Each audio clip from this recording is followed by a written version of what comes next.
श्री गुरुपादुकाभ्यां नमः। आदरणीय स्वामी भक्त महादेव दामोदर भट लिखित सोहम साधना पंथराज या ग्रंथाचं क्रमशः वाचन आपण ऐकत आहोत.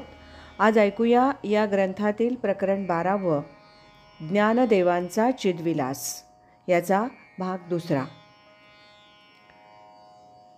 नंबर 7. तैसे चित्त लया जाये आणि चैतन्याची आघवे होये, ऐसी प्राप्ती सुखोपाये आहे येणे. तैसे लया जाता चित्त चैतन्यात होतसे समस्त ब्रह्मरूप.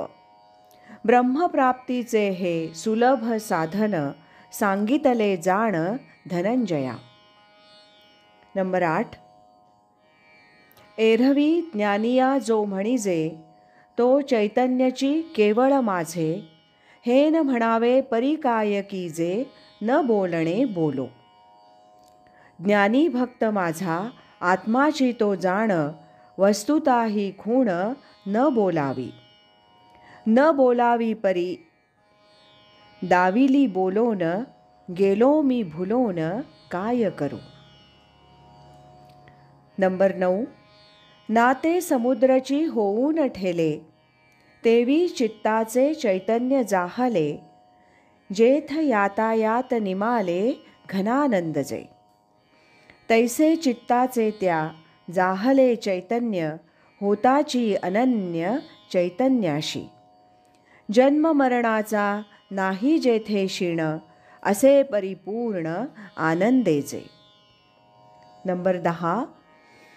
ऐसे कोणी एकी दशा, तिये वादू अज्ञान ऐसा, तया गुंडलिया प्रकाशा क्षेत्रज्ञू नाव. ऐशा दशे लागी बोलती अज्ञान, राहे जे वेढोन चैतन्याते. तया चैतन्यास क्षेत्रज्ञ हे नाव, अर्जुना स्वभाव ऐक्य त्याचा. नंबर 11. म्हणोनी जग परवते, सारोनी पाहिजे माते, तैसा नव्हे उखिते आघवे मीची. म्हणोनी बाजूस सारोनिया जग, माते घ्यावे मग तैसा नोहे. विश्वाही सकट सर्व काही मीच, निश्चय हा साच धरी जीवी. नंबर 12. आणि गुणी गुणाजोगे, चैतन्य नोहे मागे, बोलिलो ते खागे तेवीची हे. चैतन्य जे गुणी नव्हे गुणाजोगे, ऐसे तुम मागे सांगितले.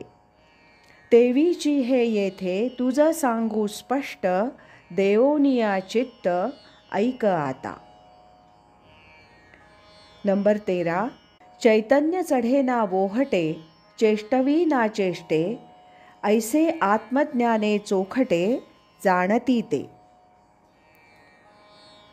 करी ना करवी काहीही व्यापार, चढे ना साचार ओहटे ना. ऐशा चैतन्याचा सत्य स्वरूपाते, जाणती ते ज्ञाते आत्मज्ञाने. आज इथेच थांबूया. यानंतरचा भाग आपण उद्या ऐकूया. श्रीमद सच्चिदानंद सद्गुरु श्री स्वामी स्वरूपानंद महाराज की जय. हरि ओम तत्सत.